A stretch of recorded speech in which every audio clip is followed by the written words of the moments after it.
Digital logic design CS302 assignment number 2 आज हम solve करने वाले हैं।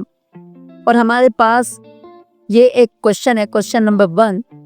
क्वेश्चन नंबर 1 है कि हमने ये जो जितने भी हमारे पास गेट्स हैं, हमने इन्हें आइडेंटिफाई करके इनके इनपुट्स को आइडेंटिफाई करना है और उसके बाद उसका आउटपुट आइडेंटिफाई करना है एंड फाइनल में हमने उसके आउटपुट को एबल एक्सप्रेशन में कन्वर्ट करना है। और इनके जितने भी इनपुट्स होंगे उसे हमने बूलियन एक्सप्रेशन के अंदर लिखना है, बताना है, ताकि हम इसे सिंप्लीफाई कर सकें।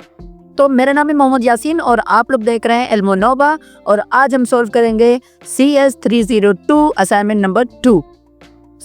यहाँ पर अगर आप नोटिस करें, मैं इसे थोड़ा सा जूम कर देता हूँ, तो यहाँ पर आप लोग नोटिस करें हमारे पास तकरीबन 6 के करीब इनपुट्स हैं जो नॉट गेट हैं। अगर इन गेट्स को आप पहचान ले तो ये हमारे पास नॉट गेट्स हैं।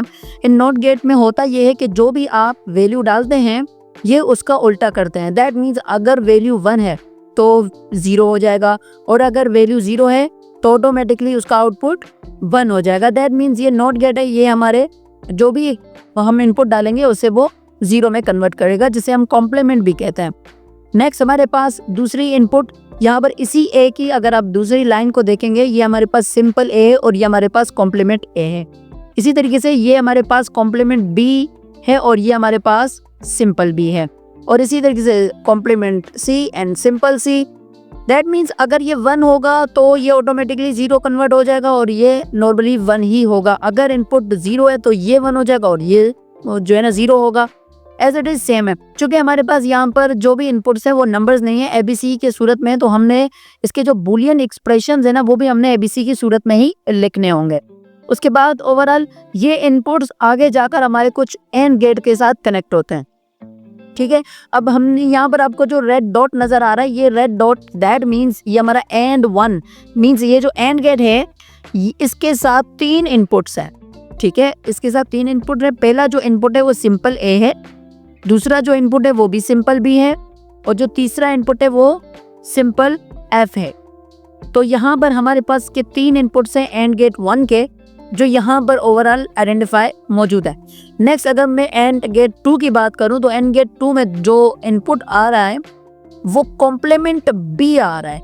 दैट मीन्स बिल फर्ज अगर बी 1 होगा तो ये 0 इनपुट जा रहा है इसमें, चूंकि वो कन्वर्ट होता है। खैर हमने इस चक्कर में नहीं पढ़ना, हमने इसे कॉम्प्लीमेंट बी लिखना है। सही है, अब आपको पता ही होगा कॉम्प्लीमेंट बी कैसे लिखते हैं, वो आगे जाकर हम डिस्कस करेंगे। अब कॉम्प्लीमेंट बी है और इसका जो दूसरा इनपुट है वो सिंपल डी है और तीसरा इनपुट सिंपल ई है। एज इट इज यहाँ पर जितने भी एंड गेट है, तकरीबन 6 के करीब एंड गेट हैं, उन 6 के करीब एंड गेट्स के अपने 3 इनपुट्स हैं। और अगर मैं यहाँ पर बात करूँ फिर हमारे पास और गेट्स हैं। इन 6 इनपुट जो हमारे पास और ये जो आउटपुट होंगे एंड गेट के, उन्हीं में से डिडक्ट करके और गेट का इनपुट बनता है। जैसे ये जो और 1 गेट है ये क्या कर रहा है, ये एंड गेट 1 इसमें इनपुट जा रही है और दूसरी इनपुट इसमें जा रही है एंड गेट 3 की और तीसरी इनपुट जा रही है इसमें एंड गेट 5 की। एज इट इज यहाँ पर और 2 और 3 एंड फाइनल जो हमारे पास और गेट है उसमें हमारे पास तीनों और के आउटपुट एज अ इनपुट के तौर पे जा रहा है और फाइनल में हमारे पास एक और आउटपुट निकलेगा जिसे हमने नाम दिया है आउटपुट के। अब ये लिखना कैसे है, देखिए ये इतना मुश्किल नहीं है।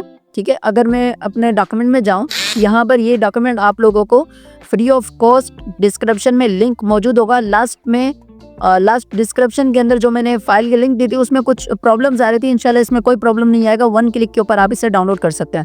आपने सिंपली क्या करना है, यहाँ पर आके अपना नाम लिखना है, यहाँ पर अपना VUID लिखना है और इसमें आपने माइनर से चेंजिंग्स करना है। ठीक है, ये वाले जो फाइल है मैं अपलोड कर चुका हूँ, आप लोग इसमें चेंज करना है। चेंज कैसे करेंगे, बिलफर्ज मैंने यहाँ पर 1 2 3 लिखा है, आप N1 N2 N3 वगैरह लिख लेना, और 1 और 2 और 3। और ये जो बॉर्डर्स मैंने लगाए हुए आप बॉर्डर्स हटा देना। ठीक है, मैंने बोल्ड नहीं कर रखा, आप बोल्ड कर देना। आप इसका फॉन्ट स्टाइल थोड़ा चेंज कर देना। ठीक है, माइनर से चेंजिंग कर देंगे, फाइन है। अब समझने की कोशिश करते हैं। हमारे पास क्वेश्चन नंबर 1 है। ठीक है, हमारे पास जो सर्किट डायग्राम है अब उसी को सिंप्लीफाई कर रहे हैं। तो एंड गेट की अगर हम बात करें तो हमारे पास एंड गेट में हमारे पास 6 एंड गेट्स हैं। ठीक है। अब उस 6 एंड गेट में कितने कौन से बुलियन एक्सप्रेशंस आ रहे हैं, और याद रखिएगा हम यहाँ पर जब बुलियन एक्सप्रेशन एंड गेट में फीड करते हैं तो हम उसे मल्टीप्लाई यानी कि डॉट के साथ आइडेंटिफाई करते हैं। जैसे मिसाल के तौर पर यहाँ पर देखें सिंपल ए, सिंपल बी और सिंपल एफ है ना, तो हम इसे लिखेंगे simple A dot simple B dot simple F. Simple F मैं बोल रहा हूँ लेकिन उसे नॉर्मली हम ए बी और एफ लिखेंगे, जैसे यहाँ पर मैंने लिखा A dot B dot F. इसी तरीके से कॉम्प्लीमेंट में हम ऊपर छोटा सा एक कॉलम जो है ना दे देते हैं, कॉम्प्लीमेंट के लिए दे देते हैं। अब इसे क्या कहते हैं, मेरे जहन से निकल गया, खैर इसे हम कॉम्प्लीमेंट कहते हैं, ठीक है। ये हमारे पास B complement dot D dot E, ठीक है। इसी तरीके से ए कॉम्प्लीमेंट जो तीसरा एंड गेट है उसका A complement dot C complement dot F. अच्छा, आप लोगों ने ये जरूर देखना है कि आपने डायरेक्ट कॉपी पेस्ट नहीं करना, आपने देखना है क्या आपका डायग्राम एग्जैक्टली सेम है। अगर एग्जैक्टली सेम है तो रिजल्ट सेम आएगा। अगर आपके एंड गेट में ये वैल्यूज डिफरेंट है तो आपने ये उस तरीके से लिखनी होगी। तो पहले आपने अपना जो है ना असाइनमेंट आइडेंटिफाई करना है, राइट। उसके बाद अगर हम बात करें और गेट की, तो इस तरीके से आपने ओवरऑल जो एंड गेट है इनके सारे बुलियन एक्सप्रेशन लिख लिए जो भी उसमें इनपुट और है, ठीक है। अच्छा, उसके बाद हमारे पास और गेट है। अब और गेट में जो एंड गेट है उसके इनपुट्स आ रही हैं। अब देखिए 3 इनपुट आने के बाद इसका रिजल्ट क्या होगा, चूंकि नंबर्स हमारे पास नहीं है, बाइनरी नहीं है, तो हम क्या करेंगे, हम इन्हीं एक्सप्रेशंस को ही इसका आउटपुट ले लेते हैं, ठीक है। अब N1 का जो आउटपुट है और N3 का जो आउटपुट है और N5 का जो आउटपुट है वो और 1 का एक इनपुट होगा, ठीक है। ये तीनों इनपुट है और 1 के। यहाँ पर Boolean expression as a gate मैंने लिखा है। बुलियन एक्सप्रेशन में हमारे पास N1, N3 और N5 आ रही है, ठीक है। यहाँ पर कंफर्म कर लें N1, N3 और N5। अब इसके जो भी वैल्यूज होंगे, ठीक है, आपने वो आइडेंटिफाई करके यहाँ पर प्लस करना है। अब प्लस क्यों करेंगे, देखें जब हम मल्टीप्लाई करते हैं जो है ना एंड गेट के साथ, और जब और गेट की बारी आती है तो हम इसे मल्टीप्लाई नहीं प्लस के साथ आइडेंटिफाई करते हैं, ठीक है।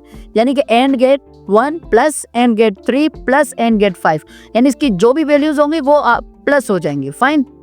जैसे कि एंड गेट 1 ये इसकी वैल्यू थी, plus AND gate 3 plus AND gate 5।